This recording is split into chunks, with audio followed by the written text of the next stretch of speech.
Today, I'm gonna go over my 14-day Wall Pilates challenge, a challenge that's designed to increase your core strength, flexibility, help you be consistent with exercise, and get you on the path to getting the results you desire.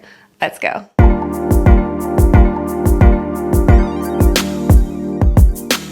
Now, if you're new here, my name is Rachel. I'm a certified Pilates instructor and occupational therapist. I'm a mom of 2, and I make Pilates, strength, and cardio workouts right here on my YouTube channel, Rachel's Fit Pilates. Now, I created a 28-day Wall Pilates challenge on YouTube 1 year ago. This video has had over 3 million views. I've had over 250,000 downloads of my challenge calendar. So I've been able to see thousands of comments from you, and I put all of that feedback together to make this shorter challenge. So first, I'm gonna tell you how I made this different from my 28-day Wall Pilates challenge.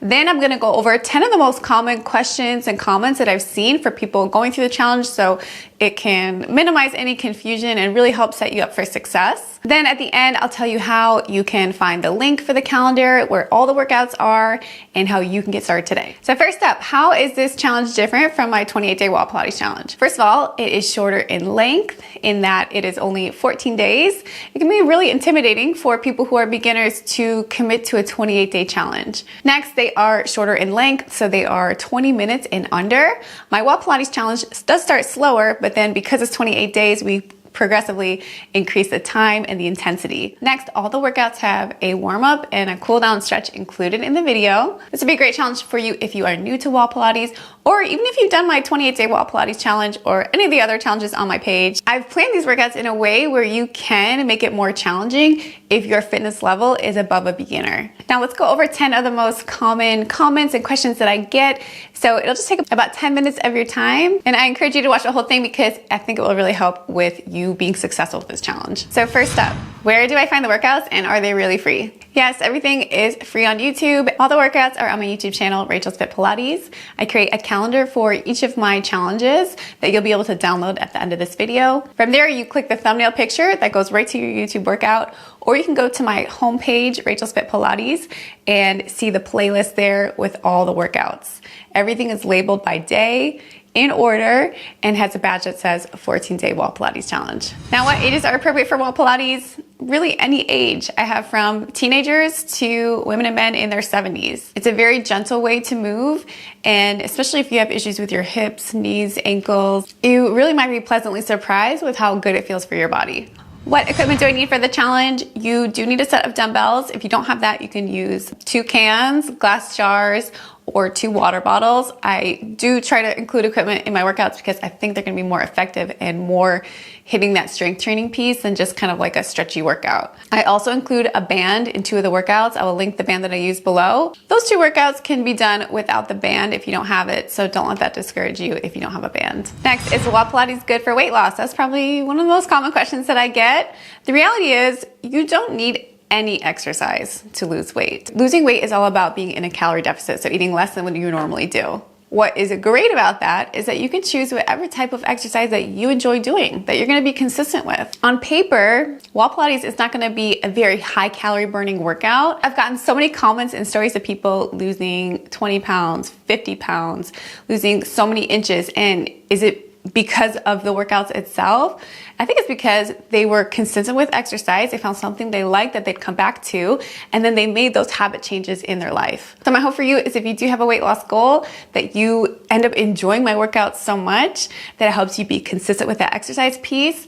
And then if you want more guidance about nutrition, I do have a partnership with Carbon Macro Coach. So that is an app that helps give you guidance on how many calories you should be eating, how many macros, so how much protein, fat, and carbs do you need. This is something that I personally use when I did my 30 hard challenge. I'll link it up here if you want to see my journey of that, something recently I went through. And it's very interesting to look at your own meals numbers wise and see, wow, you know, maybe I could up the protein here, maybe I could reduce the sugar here. So could you lose weight if you made no diet changes? I can't promise that. But if you do make those diet changes and you stick with the challenge, you are giving yourself your best chance at those weight loss goals that you desire. The next question is, what is a realistic amount of weight that someone could lose during this challenge? Now, the challenge is only 14 days, so 2 weeks. And in general, for fat loss, especially sustainable fat loss, it's generally recommended about 1 pound per week. I would definitely recommend, if weight loss is a goal for you, to maybe track your calories during this time. I do have a discount below for the Carbon Macro app. The scale is one component of weight loss, but I also think that taking pictures and measurements can be really helpful in this journey as well. I get a lot of pictures sent to me, and it's really incredible to see what people can accomplish when they're consistent with exercise and then when they make some small changes in their diet. And don't forget, intake is just one part of weight loss.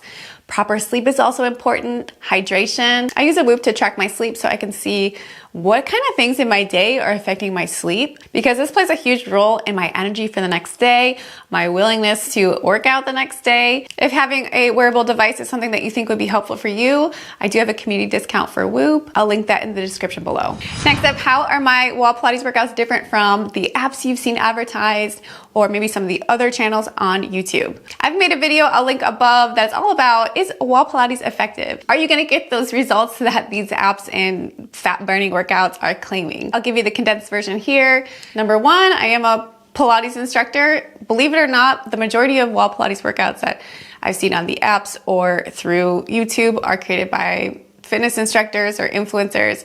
Most Pilates instructors won't make these workouts because it's not really Pilates. I've had to apply my knowledge from the mat and reformer exercises that I've learned and put them onto the wall. Because of that, my exercise selection is different. I'm trying to use Pilates exercises, knowing what the advanced exercises are, and then bringing them down to the wall, modifying them to help you build strength in the exact muscles that you need to be able to do the more advanced versions. Now, if you're not trying to be advanced in Pilates, like perhaps that's not your goal, it probably isn't. But in that pursuit of trying to build up strength for the advanced exercises, that's where you see those differences in your body. You're challenging it enough to simulate change. And typically people come to Pilates, and especially Wall Pilates, because they want those like toned abs, toned arms. Yes, a part of that is weight loss, but also you need to challenge your muscles enough or else you really won't see those changes that you're looking for. Now, something I purposely do different from a lot of Pilates instructors is I try to make my workouts really easy to follow. I try to use simple language. The reason for that is I've been in classes where I don't know what they're telling me to do with my body, and because I'm so confused, it makes me not move in an effective way. And lastly, I try not to put these kind of exaggerated claims about what will happen to your body if you do Wall Pilates. Things like fat burning workout or lower your cortisol. This is kind of what everyone leads with Wall Pilates, it seems. But I just can't make something where you're gonna feel like you're the problem, you have some inadequacy in you, if you don't get these claims that I made with my workouts. And while I do think you can get results with my workouts, looks-wise and even weight loss-wise, I always try to give a full picture of what you need to do to make that happen. Next one, Wall Pilates hurts my low back and my neck. What can I do about it? I have a whole video about common form questions I've gotten about Wall Pilates. I'll link that above. Sometimes there's just a few modifications you can make and it makes a lot better experience. For some people, they just cannot find the right position to make them comfortable. In that case, especially if it's the low back, I would do the bridging work with your feet on the ground. But for most people, they're able to modify it. And if you find you truly do not like Wall Pilates, I also have mat Pilates and strength training workouts on my channel too. So just let me know and I can always link other workouts for you to try. Next was a question I got on Instagram. How important are the warm-ups? I usually skip them to save time. I understand this one because when I have to rush to get my kids from school, I get panicky if I'm doing someone else's YouTube workout and the warm-up is taking too long. I feel like I haven't even gotten into it yet and I only have 20 minutes to go. I'd say if it's between the warm-up or the stretch, I would skip the stretch. The warm-up is exercise. The way that I program my workouts, I create the workout first and then I pull exercises from that and put them into the warm-up. So they're gonna be lighter versions or maybe less time that we're doing the exercise. So it's gonna seem pretty easy right now because we're pretty close, but in the workout, we're gonna scoot further away. That's how we can intensify it. I do this so it helps warm up the right muscles and also so you can be more efficient in your movements when you do the workout. Warm-ups are also important for injury prevention. So while I understand this one, I would definitely try to get in the warm-up if you can. Next, is Wall Pilates okay for pregnancy and postpartum? Now for pregnancy, I would consult with your OB or physician before trying it. Postpartum, once you're cleared for exercise and you don't have any need for physical therapy. I think it can be a great way to start to strengthen your body after having a baby. I've had 2 kids, and I can tell you after the second one, that's when I started Pilates and really saw a big difference in my core strength improving a lot quicker than the first time around when I did not do Pilates. Something doesn't feel right, comment below and I'd be happy to help you there. Last one, what is my number 1 tip for the best results? Depends here, what is your desired result? I'd say for most people, it is to complete the challenge and for it to change their body in some way. So if body changes are a goal for you, you gotta be consistent with the workouts. So have either a way of tracking your workouts to make sure you're doing it, and then maybe try to get in the routine where you're doing your workout at the same time of day. I also have people comment on the video after they do it. So I'm their accountability partner. So they say, day 1, I did it, woo! And I'll heart your comment. Or if you are someone who knows that you need an accountability partner, definitely share it with a friend, family member. I've had groups of friends, groups of coworkers do these challenges together, mom and daughter across country. It's really cool, and that's a great way to stay consistent. Comment below if there's a question I didn't answer, and let's get on to how to download the challenge calendar and where you can find the workouts. The first step is to download the calendar. So you're gonna click the link below. You're gonna go to a landing page. You'll put your email, and then a PDF will pop up. Make sure you don't have any pop-up blockers on your browser or your phone. It will be a Google Drive file. From here, you can save the PDF to files. You can save it to your computer, tablet. And when you save it as a PDF, you can click the picture, the workout of the day, and it goes right to YouTube. So no more getting distracted by the YouTube homepage. Get your workout and get in, get out. Now, if you're doing it on a TV, you're gonna search my name, Rachel's Fit Pilates, in the search bar. Click my circle picture. You'll go to my homepage and you'll see the challenge listed there. You're gonna click that. It'll show you the playlist and it'll show all the workouts labeled and in order. I have quite a few challenges on my page, so don't search Rachel's Fit Pilates day 5. It's gonna be way too difficult to find the exact challenge that you're on in that way. Now, if you're finding this right in the beginning when I'm putting out this challenge, I have 8 of the workouts that are already up and then 6 are gonna be brand new. These workouts are gonna be released in the next week.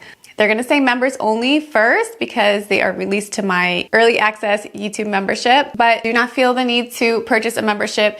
They will be live and free for everyone in a week. And if you're finding this months later, it's not gonna matter, everything's there. I do recommend subscribing to my channel. Subscribing is free. And if you hit the little bell button, you'll be notified when those new workouts are released. And then you can begin, and I encourage you to comment on the video after you complete the workout. I love reading the comments. I love seeing what you thought about the workout. You can also tag me on social media. My name is Rachel's Fit Pilates on all my social handles. So I love seeing you tag me in your workouts, you doing it with your kids, you doing it with your cats. Sharing my workouts online or with others is one of the best ways that you can support me. I want to be able to continue to make free workouts and free challenges for as long as I can here on YouTube. So I always appreciate when you do that. The challenge playlist should be up now. If you don't see it, it'll be linked below. Good luck, and I'll see you on day 1.